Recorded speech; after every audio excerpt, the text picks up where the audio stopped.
नमस्कार दोस्तों। आज हम लोग भारत की नदियों को देखेंगे और इसमें जो है देखेंगे कि जो भारत की जो प्रमुख नदियां हैं कौन कौन सी हैं, उनका ड्रेनेज सिस्टम कैसा है, वो नदी कहाँ गिरती है, उनका उद्गम स्थल क्या है और वह नदी उनका मुहाना किधर है, उद्गम किधर है, उस नदी किनारे कौन कौन से शहर स्थित हैं। इन सब बातों की चर्चा करेंगे। तो देखिएगा, अगर भारत में नदियों की बात करें तो आप जानते हैं जो प्रमुख नदियां हैं उनमें अगर हम बात करें तो आप जानते हैं सबसे महत्वपूर्ण है गंगा नदी बेसिन। ध्यान समझिएगा। इसके अलावा सिंधु नदी,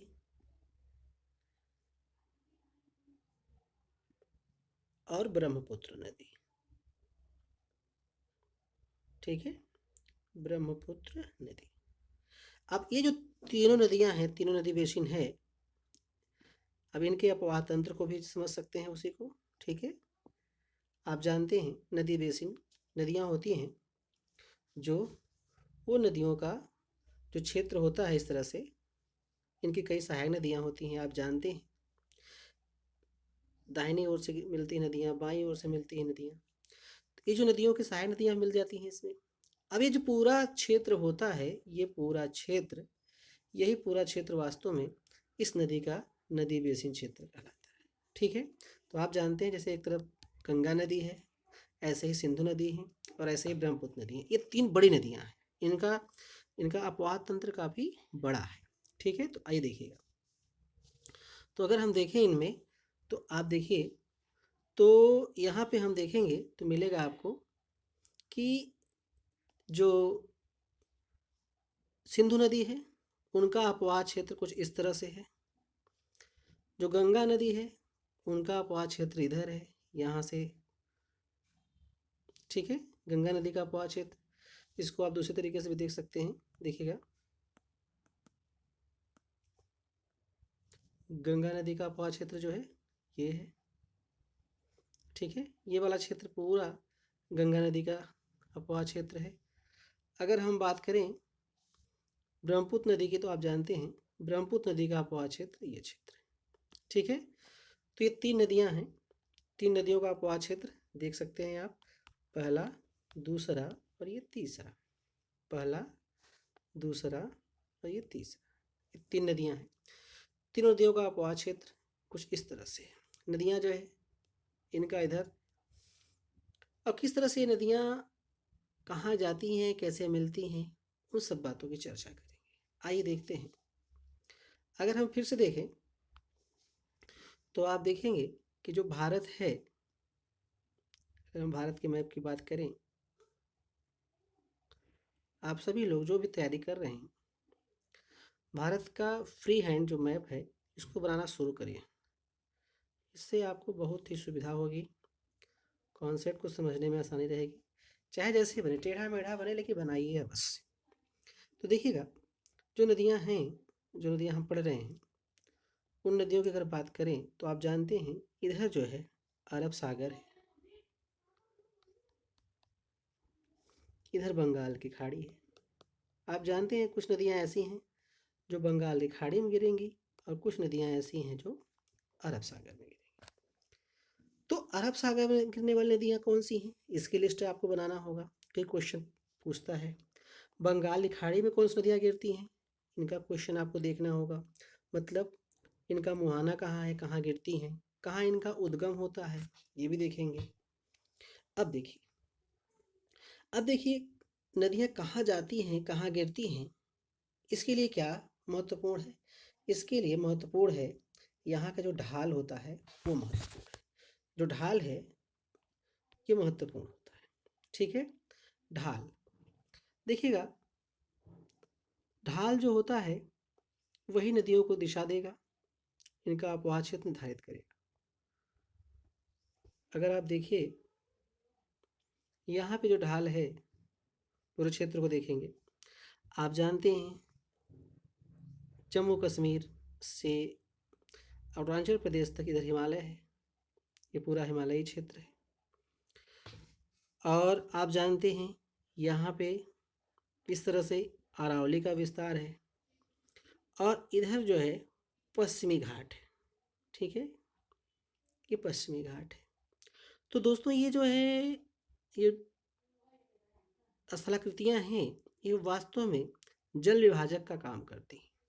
इसमें हिमालय भी, हिमालय की बात करें तो, अरावली की बात करिए तो भी, और ये पश्चिमी घाट की बात करें तो भी, ये सभी क्या करते हैं, जल विभाजक का कार्य करते हैं। जल विभाजक, जल विभाजक को ध्यान में रखना होगा आपको, तभी जो है नदियों के ढाल को आप समझ सकते हैं। अगर देखा जाए नदियों को, तो ये देखिए आप समझ सकते हैं यहाँ पे। अब कुछ नदियाँ जानते हैं आप, सिंधु नदी है। सिंधु नदी आप जानते हैं कि कहाँ गिरती है, अरब सागर में गिरती है। तो अरब सागर में गिरती है, देखिए तो ये हिमालय है, तो आप समझ सकते हैं कि ये नदियाँ जो है, देखिए हिमालय से इधर से जा रही हैं। अब अगर हम बात करें गंगा नदी की, आप जानते हैं गंगा नदी का अपवाह क्षेत्र कुछ इस तरह से, ठीक है, गंगा नदी का अपवाह क्षेत्र कुछ इधर से है। अगर हम बात करते हैं ब्रह्मपुत्र की, तो आप जानते हैं जो ब्रह्मपुत्र नदी है दोस्तों, ब्रह्मपुत्र नदी वास्तव में, ये देखिए इस तरह से ज़्यादा दिखेगा अच्छे से, ब्रह्मपुत्र नदी, सॉरी थोड़ा सा भारत से बाहर चली गई, ब्रह्मपुत्र नदी दोस्तों ये कुछ इस तरह से निकलेंगे यहाँ से, और इस तरह से बहेंगे। ठीक है, ये देखिए, देखिए ढाल का अनुसरण देखिए कैसे कर रही हैं, जो पर्वत श्रृंखलाएँ हैं कैसे उनका चक्कर लगाते हुए आ रही हैं। अभी हम नदियों के बारे में बात नहीं कर रहे, बस देख रहे हैं कि कैसे ढाल का अनुसरण कर रही हैं। इधर देखिए, यहाँ देखते हैं तो आप जानते हैं यहाँ पे नर्मदा है, ताप्ती है, इधर से आ रही हैं। कुछ नदियाँ इधर बहती हैं, गोदावरी नदी इस तरह से बहती है दोस्तों। तो क्या है, ढाल देखिए, कुछ पूर्वी ढाल पूर्वी घाट की ओर बहती हैं, तो कुछ पश्चिमी घाट की ओर बहती हैं, क्योंकि ढाल है, जिधर ढाल है, ढाल का अनुसरण करते हुए नदियाँ ये आगे बढ़ती हैं। ठीक है, आगे देखा जाए, आगे हम देखें तो अब देखेंगे नदियों। देखिएगा, नदियों की बात करें अगर, नदियों से जो क्वेश्चन बनता है किस तरह से बनता है, एक नज़र उस पर देख लीजिए। पहला क्वेश्चन बनता है कि कौन सी नदी है जो हिमालय से निकलती हैं, अर्थात कौन सी नदी हिमालयी नदी है। तो क्वेश्चन दूसरा बन जाता है कि कौन सी नदी प्रायद्वीपीय नदी है। ठीक है, तो एक क्वेश्चन बनता है जहाँ पे हिमालयी नदी से, वही दूसरा क्वेश्चन बनता है प्रायद्वीपीय नदी से।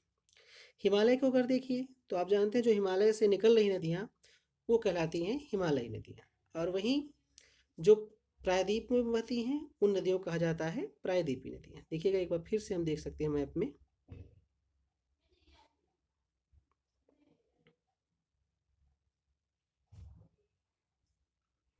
अभी हम मैप अच्छे से बना देंगे लेकिन आप समझिएगा। तो जो नदियाँ जो है हिमालय से निकल रही हैं उन्हें हिमालयी नदी कहेंगे, जबकि जो नदी प्रायद्वीप से निकल रही हैं उन्हें प्रायद्वीपीय नदियाँ कहते हैं। ठीक है, दोनों को। तो हिमालयी नदियों की खूबी एक और है, ये नदियाँ जो होती हैं सतत वाहिनी होती हैं, इस बात का भी ध्यान रखेंगे क्योंकि ये वर्ष भर बहती रहती हैं। जबकि जो प्रायद्वीपीय नदियाँ हैं इनकी खूबी क्या है दोस्तों, ये जो है मौसमी नदियाँ हैं, इसमें अक्सर जो नदियाँ हैं वो मौसमी नदियाँ हैं, मौसमी नदियाँ। ठीक है, सतत वाहिनी मौसमी नदियाँ। फिर अगला क्वेश्चन बनता है नदियों से कि नदियों, जो नदियाँ हैं प्रमुख, उनकी जो सहायक नदी है वो कौन कौन सी। अगला क्वेश्चन बनता है सहायक नदी से। फिर अगला पॉइंट इसमें क्वेश्चन बनता है, नदियों का उद्गम समझ गए, नदियों का मुहाना, नदियाँ कहाँ गिरती हैं। ठीक है, इनके मुहाना की बात होती है, नदियाँ कहाँ गिरती हैं, बंगाल की खाड़ी में गिर रही हैं कि अरब सागर में गिर रही हैं कि कहीं नहीं गिर रही हैं कि लुप्त हो जा रही हैं कहीं। तो अरब सागर में गिर रही हैं कि बंगाल की खाड़ी में। ठीक है, इस बात का ध्यान रखना पड़ेगा। अगला क्वेश्चन नदियों से ये बन जाता है कि कौन सी नदी डेल्टा बनाती हैं और कौन सी नदी एस्चुअरी बनाती हैं, इस बात का भी ध्यान रखना।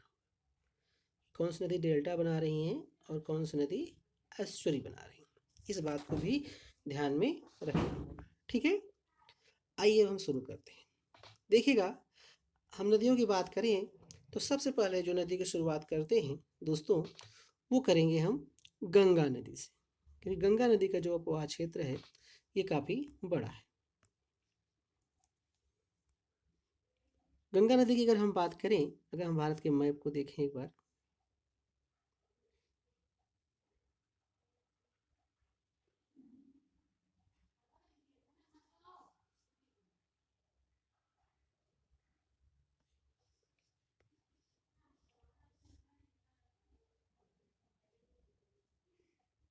देखिएगा थोड़ा सा मैप जितना अच्छा बनेगा उतना ही अच्छा रहेगा।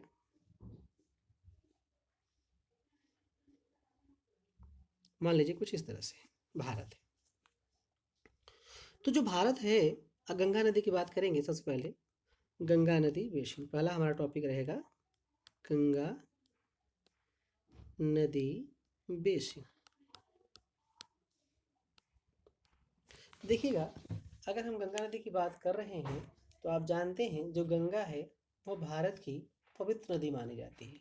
जी हाँ दोस्तों, भारत की पवित्र नदी। इसके अलावा आप जानते हैं गंगा नदी की ऐतिहासिकता भी है। इसके अलावा गंगा नदी आप जानते हैं धार्मिक रूप से भी महत्वपूर्ण है। गंगा नदी के जो है किनारे आप जानते हैं कुंभ भी लगता है। हालांकि कुंभ गंगा के अलावा आप जानते हैं और जगह भी लगता है, जैसे क्षिप्रा नदी किनारे लगता है उज्जैन में, नासिक गोदावरी नदी किनारे लगता है।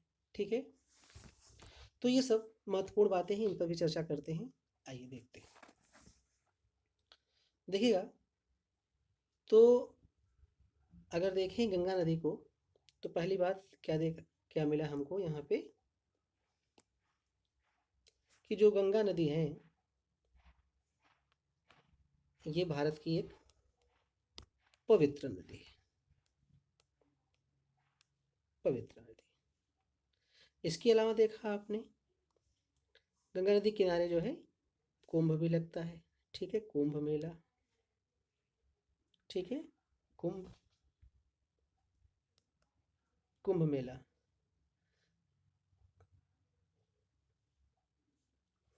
गंगा नदी को दोस्तों 2008 में राष्ट्रीय नदी घोषित किया गया था। ठीक है, राष्ट्रीय नदी। हम जानते हैं 2014 में नमामि गंगे परियोजना भी चलाई गई थी।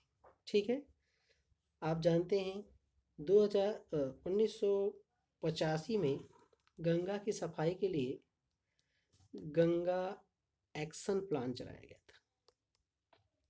ठीक है, गंगा एक्शन प्लान 1985 में। ठीक है, इन बात को ध्यान में रखेंगे।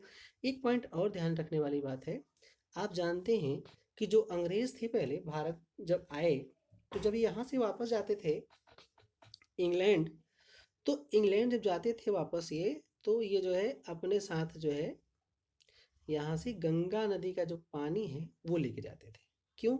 आप जानते हैं कि जो गंगा नदी होती है इसके जल में एक ऐसा वायरस पाया जाता है, ठीक है, जिससे ये पानी जल्दी खराब नहीं होता। आप जानते हैं कि इसमें जो पाया जाने वाला वायरस है उसे कहा जाता है रियोबैक्टीरियोफेज। ठीक है, बैक्टीरियोफेज, बैक्टीरियोफेज नामक वायरस पाया जाता है। इस बात का भी ध्यान रखें। ठीक है, तो आइए देखते हैं गंगा नदी। देखिए, जैसा कि आप जानते हैं जो गंगा नदी है मुख्य नदी, देखिए गंगा नदी को देखते हैं पहले। देखिए जो गंगा नदी है दोस्तों,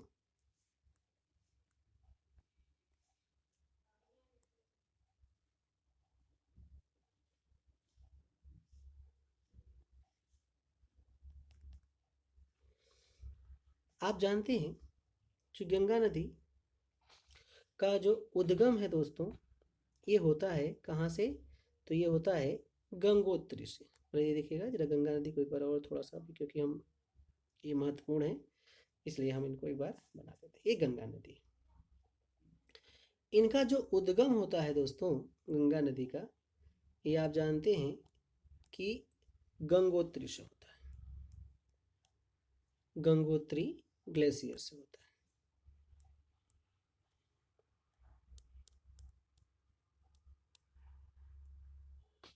और आप जानते हैं गंगोत्री जो ग्लेशियर है ये उत्तराखंड में है।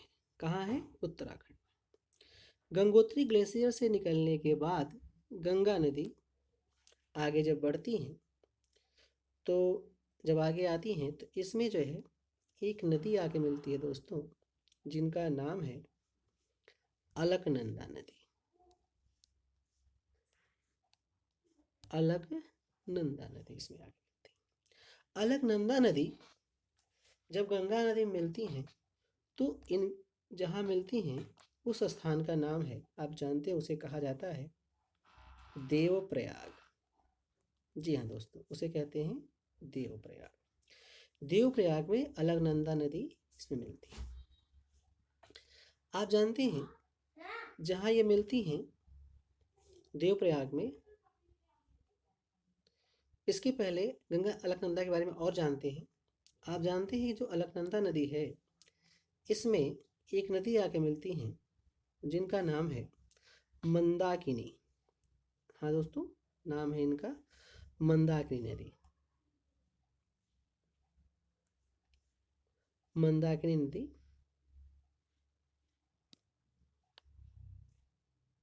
और जहाँ मिलती है मंदाकिनी उस स्थान का नाम है रुद्रप्रयाग। रुद्रप्रयाग, रुद्रप्रयाग नामक स्थान पर मंदाकिनी अलकनंदा मिलती है। नेक्स्ट अगर हम बात करें अगली नदी जो मिलती हैं इसमें, उनका नाम है पिंडार नदी। पिंडार नदी पिंडार ग्लेशियर से निकलती हैं और आती हैं अलकनंदा मिलती हैं, और जहाँ मिलती हैं अलकनंदा में उस जगह का नाम है कर्णप्रयाग। जी हाँ, इसे कहते हैं कर्णप्रयाग। देवप्रयाग, रुद्रप्रयाग, कर्णप्रयाग। अगली नदी है दोस्तों जो इसमें आके मिलती हैं, उनका नाम है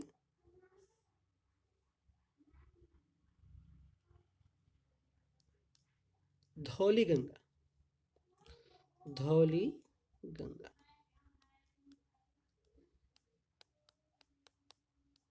धौली गंगा दोस्तों जहाँ अलकनंदा मिलती हैं उस स्थान को कहते हैं विष्णु प्रयाग।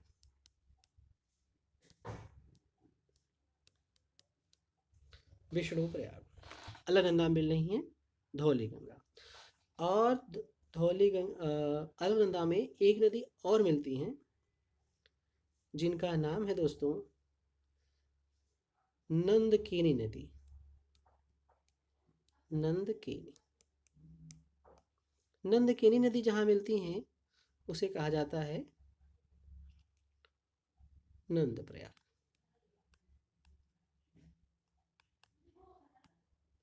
उसे कहते हैं नंदप्रयाग। देखिएगा अभी हम देखते हैं जितने प्रयाग हमने देखा उनको हम एक लिस्ट बना के देख सकते हैं। तो देखा आपने, एक तो देखा आपने देवप्रयाग, दूसरा देखा रुद्रप्रयाग,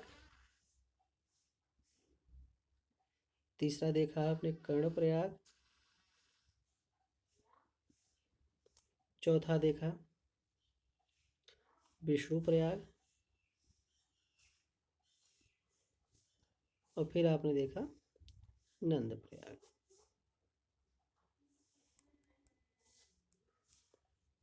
अगर देखें तो आप जानते हैं कि देवप्रयाग गंगा नदी में मिलती हैं कौन? अलकनंदा। हालांकि एक चीज ध्यान रखिएगा, जब गंगा नदी निकलती हैं तो प्रारंभ में इनका नाम जो है दोस्तों भागीरथी होता है। इस बात को भी ध्यान रखिएगा, ठीक है? भागीरथी। आइए फिर से देखते हैं। तो रुद्रप्रयाग कहाँ मिल रही हैं, कहाँ हो रहा है रुद्रप्रयाग? जहाँ पे अलकनंदा नदी में कौन मिल जाता है? मंदाकिनी। ठीक है, जहाँ पे अलकनंदा में मंदाकिनी मिलती है दोस्तों, वहाँ पे हो जाता है रुद्रप्रयाग। और जहाँ पे अलकनंदा में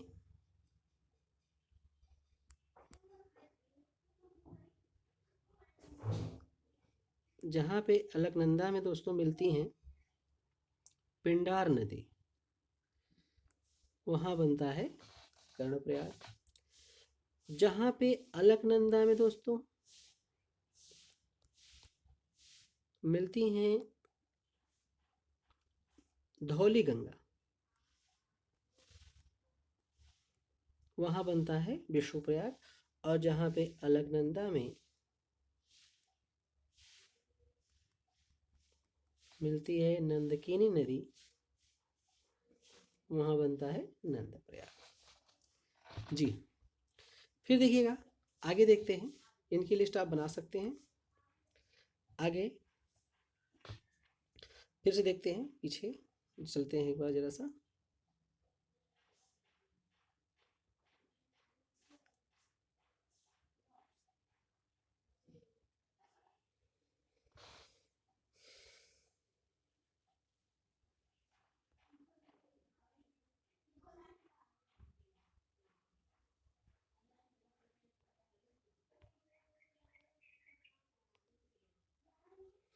आइए देखिएगा, अगली नदी है दोस्तों जिनका नाम है रामगंगा नदी। जी हाँ, रामगंगा नदी।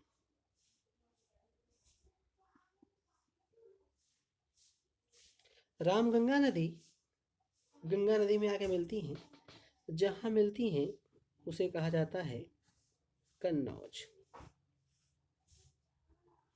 आप जानते हैं कि जो कन्नौज है इसे इत्र नगरी भी कहा जाता है। इत्र नगरी, इत्र नगरी आप जानते हैं, इत्र की खोज नूरजहाँ की माँ अस्मत बेगम ने किया था। तो रामगंगा नदी की खूबी क्या है? देखिएगा, रामगंगा नदी आती हैं तो आप जानते हैं उत्तराखंड में ही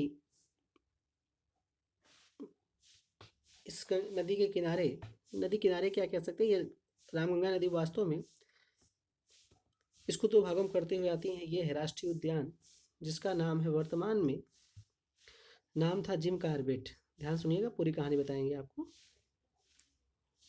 जिम कार्बेट दोस्तों, जो जिम कार्बेट था पहले इसका नाम था heli national park. Heli national park.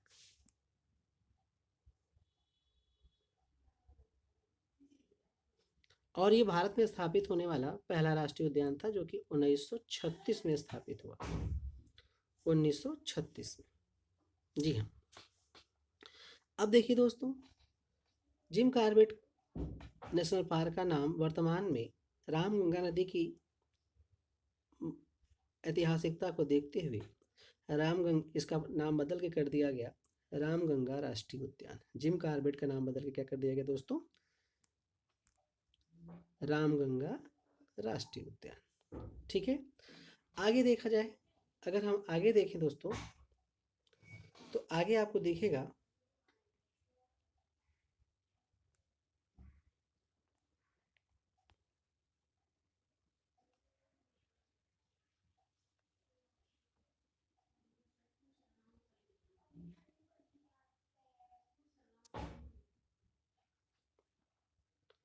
अगली नदी होंगी यमुना नदी। हम जानते हैं कि जो यमुना नदी है, देखिए इसको हम अलग से देख लें तो सही रहेगा, एक नए पेज में।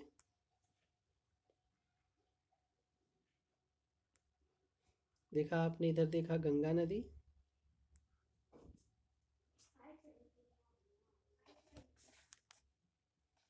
गंगा नदी। तो गंगा नदी में आपने देखा जो प्रमुख रूप से नदी थी वो आके मिले इसमें अलकनंदा। ठीक है, अलकनंदा नदी। अब दूसरी कहानी देखिएगा। जानते हैं एक नदी है जिसका नाम है यमुना नदी। यमुना नदी आप जानते हैं यमुनोत्री ग्लेशियर से निकलती हैं। जी हाँ दोस्तों, यमुनोत्री से, बंदरपुक्ष नामक स्थान यमुनोत्री ग्लेशियर से। और ये नदी आगे बढ़ती हुई आती है। देखिएगा, ये जो यमुनोत्री उत्तराखंड से निकलती हैं, क्योंकि बाद में हरियाणा, दिल्ली होते हुए, दिल्ली के बाद मथुरा, आगरा, फिर इटावा, हमीरपुर, बांदा, कौशाम्बी होते हुए आती हैं और ये जो है प्रयागराज में मिलती हैं गंगा नदी से। प्रयागराज में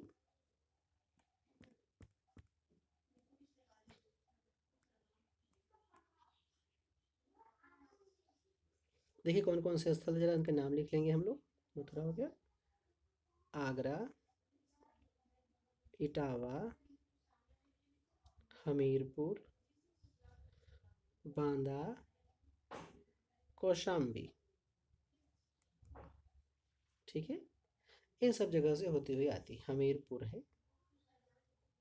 देखिएगा जब ये आती है नदी, तो इस नदी में दाहिनी ओर से एक नदी आके मिलती है जिनका नाम इटावा में, जिनका नाम है चंबल नदी।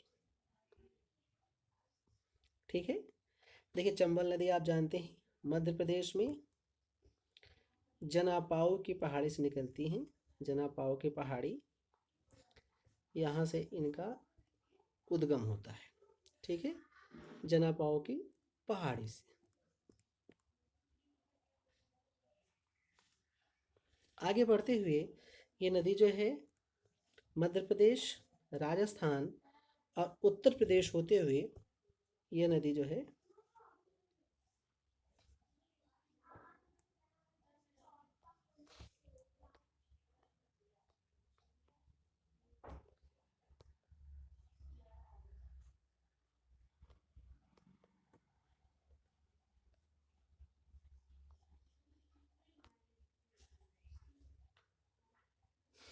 देखिएगा मध्य प्रदेश, राजस्थान,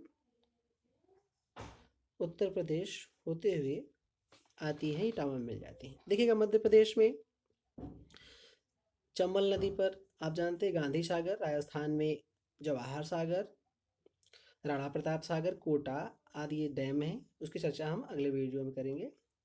और ये नदी आगे आती है इटावा में मिल जाती है यमुना नदी से। ठीक है, ये जो यमुना नदी है आप जानते हैं यमुना, ये जो नदी है यमुना नदी है, इसमें आके मिल रही हैं। देखिए यमुना नदी की सहायक नदी है चंबल। देखिएगा फिर चंबल की एक सहायक नदी है दोस्तों, चंबल की, जिनका नाम है क्षिप्रा नदी। ठीक है, क्षिप्रा।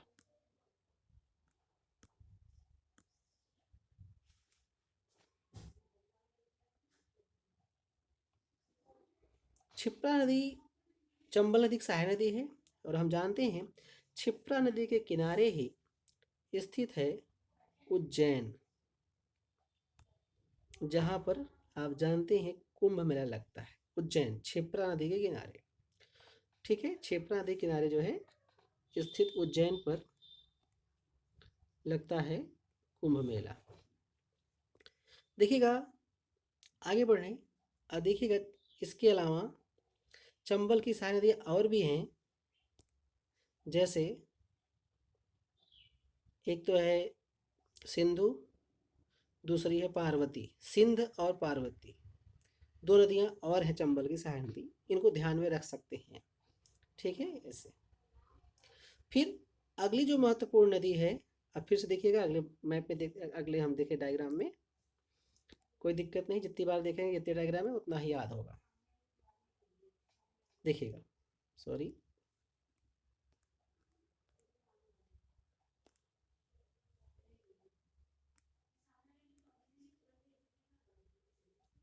तो अभी आपने देखा ये गंगा नदी, इसमें आके मिली यमुना नदी इधर से, ठीक है। ऊपर से आई थी अलकनंदा, इसके अलावा इसमें आई थी रामगंगा, ठीक है। तो यमुना नदी की हम बात कर रहे थे, जैसा फिर से देखते हैं यमुना नदी की। तो यमुना नदी में आपने पहले देखा, सबसे पहले इसमें आके मिली एक नदी चंबल नदी, ठीक है, चंबल नदी, जी हाँ। चंबल की सहायक देखा आपने क्षिप्रा, सिंध, पार्वती। अब आगे देखिएगा, अगली नदी है जो कि यमुना की सहायक हैं, इनका नाम है बेतवा नदी, बेतवा नदी, ठीक है। बेतवा नदी जो है ये हमीरपुर में आकर यमुना नदी से मिलती है, हमीरपुर में, अभी हमने देखा था हमीरपुर। और इसके बाद जो दूसरी नदी है उनका नाम है केन नदी। केन नदी आप जानते हैं बांदा में, बांदा में जाकर यमुना नदी से मिल जाती है। आप जानते हैं यह जो नदी आ रही है यह कौन सी नदी है, यमुना नदी,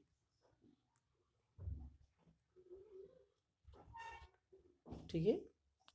यहाँ जो नदी आ रही हैं उनका नाम है यमुना। तो ये देखिए यमुना और उसकी सहायक नदियाँ हैं। आगे अगर हम देखें तो जो दूसरी नदी है गंगा नदी की जो सहायक नदी है उसमें देखा जाए तो वो नदी है जिनका नाम है घाघरा नदी। देखिए जो घाघरा नदी थी, घाघरा, सॉरी घाघरा से पहले गोमती आएंगी, जस्ट ए मिनट।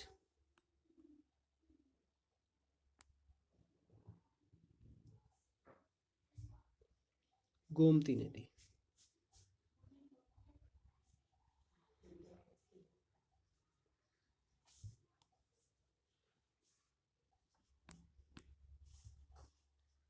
जो गोमती नदी है ये पीलीभीत के फुलहर, फुलहर नामक झील है एक, वहां से निकलती है, फुलहर झील, जी हाँ, फुलहर झील से निकलती, पीलीभीत में फुलहर झील से गोमती नदी। गोमती नदी आगे बढ़ती हैं तो आप जानते हैं इस नदी किनारे 2-3 महत्वपूर्ण शहर हैं। जो 2 महत्वपूर्ण शहर हैं उनका एक का नाम है लखनऊ और दूसरा है जौनपुर, जौनपुर दोस्तों,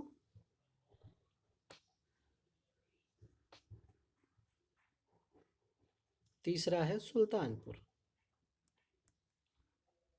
ये महत्वपूर्ण शहर है जो गोमती नदी किनारे हैं। और हम जानते हैं कि जो गोमती नदी है दोस्तों वह जो है आती है गाजीपुर के समीप आके गंगा नदी से मिल जाती है, ठीक है। कहाँ पे, गाजीपुर। अगली नदी है वो है घाघरा नदी। देखिएगा घाघरा नदी की क्या खूबी है। देखिए हम जानते हैं कि पहले जो नदी थी घाघरा नदी ये आती थी और छपरा के पास आकर, छपरा यहाँ पे आकर गंगा में मिल जाती थी, ये है छपरा। तो होता क्या है, इसकी कहानी है छोटी सी, देखिएगा। हम जानते हैं कि जो घाघरा नदी है इनकी जो सहायक नदी है एक जिनका नाम था सरयू, ठीक है। तो सरयू नदी की ऐतिहासिकता आप जानते ही हैं। हम जानते हैं कि सरयू नदी किनारे ही स्थित है एक शहर जिसका नाम है अयोध्या। और अयोध्या जो है, अयोध्या की ऐतिहासिकता सभी लोग जानते हैं। तो सरयू नदी आती थी अयोध्या होते हुए और आके फैज़ाबाद में ये गंगा नदी में घाघरा नदी मिल जाती थी। तो सरयू की ऐतिहासिकता को देखते हुए और अयोध्या की ऐतिहासिकता को देखते हुए सरकार द्वारा यहाँ पर कुछ परिवर्तन किया गया। आप जानते हैं कि फैज़ाबाद का नाम बदलकर अयोध्या कर दिया गया और सरयू नदी की ऐतिहासिकता को देखते हुए अब क्या किया गया कि जो सरयू नदी है इसके लिए कहा गया कि जो अब इसको ऐसे कर दिया गया। कहने का सेंस ये है कि जो सरयू नदी है वास्तव में दोस्तों अब ये जो है ये जा रही है इस तरह से और जाके गंगा में मिल रही है। ठीक है, अब ये माना जाएगा कि जो घाघरा नदी है वास्तव में यह जाकर अब मिलेंगे किसमें, सरयू में। ठीक है, ये जो घाघरा नदी आ रही थी इधर से, अब ये घाघरा नदी जो है ये जाकर फैजाबाद में, अब जैसे फैजाबाद का नाम भी अयोध्या हो गया तो ठीक है, तो यहाँ जाकर घाघरा नदी मिल रही है सरयू में। पहले माना जाता था क्या कि सरयू नदी जो है जाके घाघरा में मिलती है। ठीक है, इस बात को आपको ध्यान में रखना होगा। ठीक है, आगे देखते हैं। आगे हम देखें, इसी बात को आगे बढ़ाते हैं फिर से थोड़ा सा और फिर देखिएगा। तो अभी तक आपने देखा गंगा नदी प्रमुख नदी थी, इसमें आके मिल रही थी, इधर से अलकनंदा बाईं ओर से। इस बात को भी ध्यान रखिएगा कि कौन सी नदी किधर से बाएं से कौन सी आ रही है, कौन सी दाएं से। तो पहले आपने देखा था अलकनंदा, अलकनंदा आके मिली गंगा में। ठीक है, नाम क्या है इनका, अलकनंदा, अलग रंग से रखेंगे तो सही रहेगा। इसके बाद आपने देखा दूसरी नदी इसमें आके जो मिली उनका नाम था रामगंगा। ठीक है, रामगंगा नदी देखा। फिर देखा आपने अगली नदी इसमें आके मिली जो, उनका नाम था गोमती। रामगंगा और इधर देखा आपने अभी गोमती, और फिर अगली नदी देखा इसमें घाघरा। ठीक है, अब घाघरा बल्कि न कह के क्या कहेंगे कि कौन सी नदी आके मिल रही है, सरयू नदी। ये तो था बाईं ओर से। अगर दाहिनी ओर से देखें हम तो आप देखेंगे इधर से नदी आके मिली जिनका नाम था, देखिएगा थोड़ा सा ध्यान से, चूंकि नदियाँ कहाँ मिल रही हैं इस बात का भी ध्यान रखना पड़ता है। तो हम जानते हैं अगली नदी आके आई इसमें मिली यमुना नदी। यमुना नदी में देखा आपने कौन कौन सी सहायक नदियाँ थी, आप देख सकते हैं पीछे। अब आगे देखिए, आगे हम देखते हैं तो आगे हमको दिखेगा ये जो है चूंकि सरयू हो गई है, इस बात को ध्यान रखिएगा, सरयू। घाघरा के बाद अगली नदी है जिनका नाम है गंडक नदी। जो अगली नदी आगे मिल रही हैं उनका नाम है गंडक नदी। ठीक है,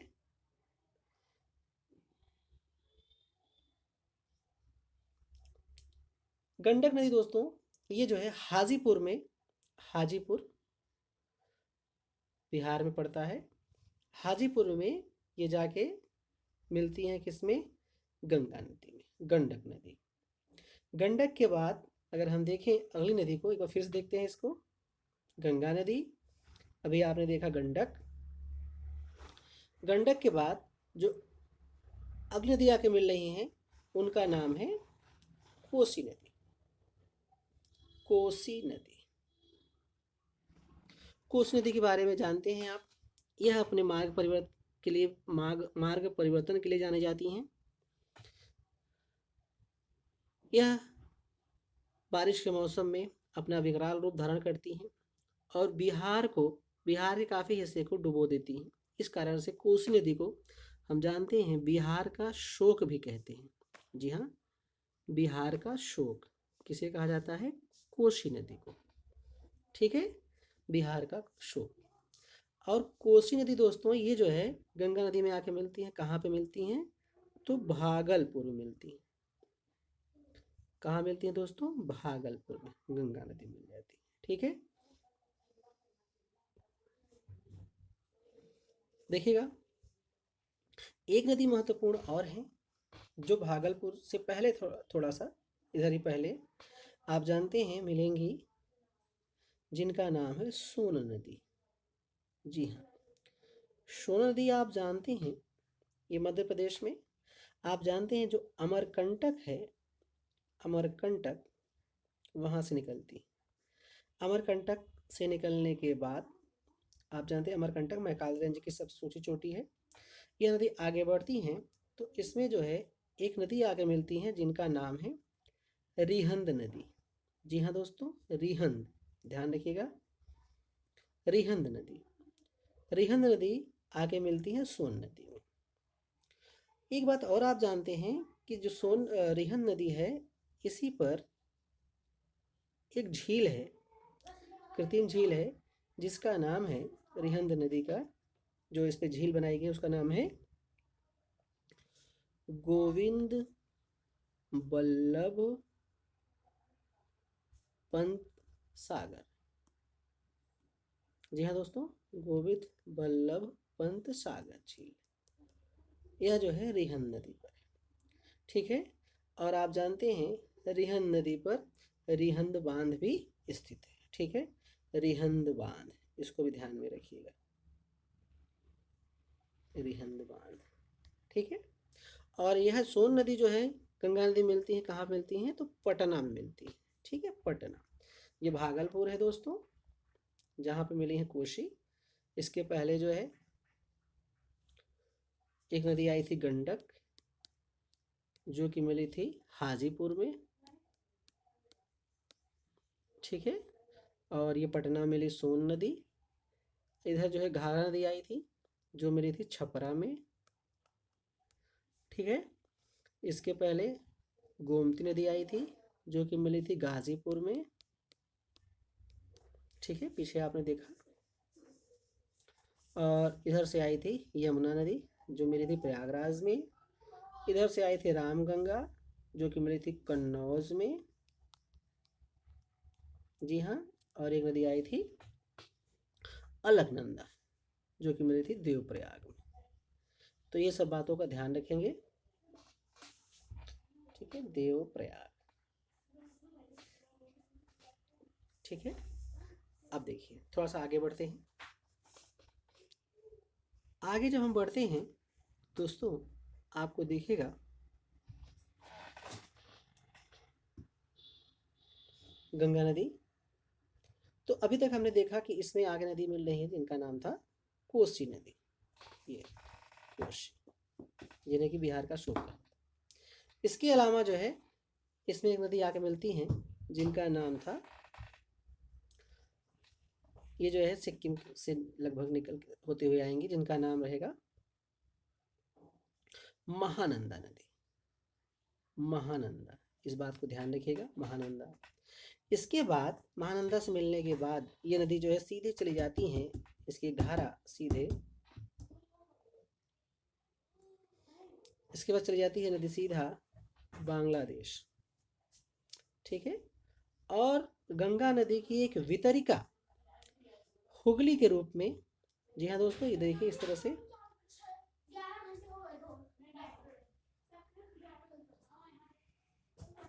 हुगली,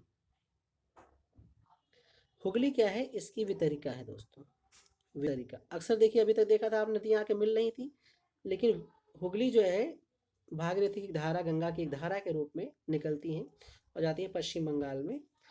पश्चिम बंगाल होते हुए बंगाल खाड़ी में गिरती है, और गंगा नदी की जो मूल धारा है वो चली जाती है बांग्लादेश। और आप जानते हैं कि इनको जो है बांग्लादेश में पद्मा के नाम से जाना जाता है। जी हाँ दोस्तों, किस नाम से जाना जाता है, पद्मा के नाम से।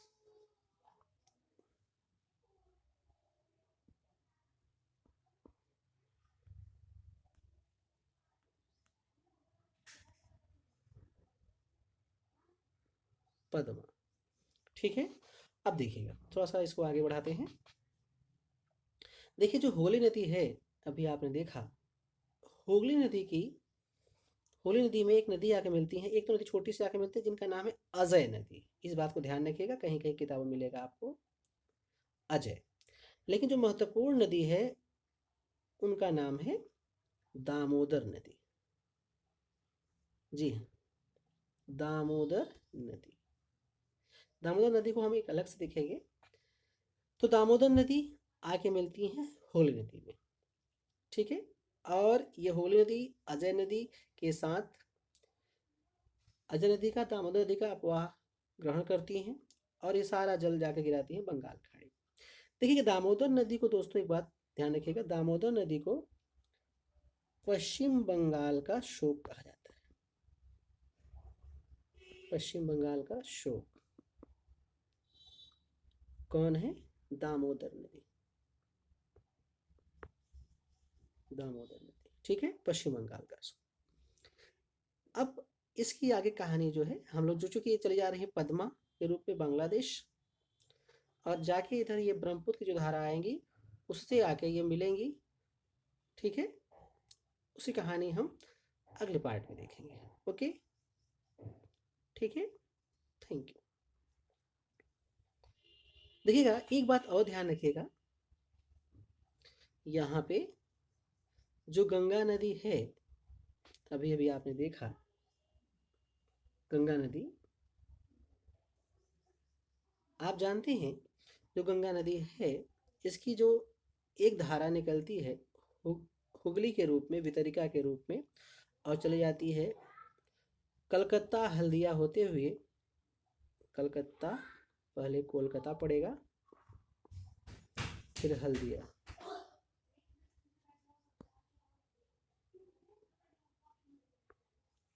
तो देखिएगा इसमें क्या कहानी है कि आप जानते हैं इधर से यमुना नदी आके मिली थी यहाँ पे प्रयागराज में।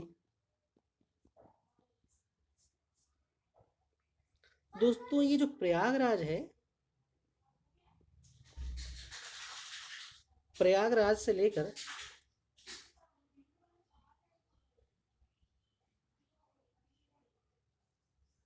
प्रयागराज से दोस्तों ये हल्दिया तक, ये जो क्षेत्र है दोस्तों नदी का, आप जानते हैं प्रयागराज से हल्दिया तक भारत का आंतरिक जल मार्ग यानी कि NW1 विस्तारित है दोस्तों।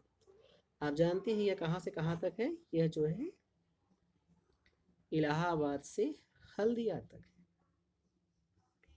भारत का सबसे पुराना और सबसे लंबा आंतरिक जलमार्ग, पुराना भी सबसे लंबा भी, सबसे पुराना सबसे लंबा, लंबाई इसको आप जानते हैं इसकी 1620 किलोमीटर है दोस्तों, ठीक है, और यह सबसे पुराना आंतरिक जलमार्ग है, इलाहाबाद से हल्दिया आंतरिक जल मार्ग। ओके।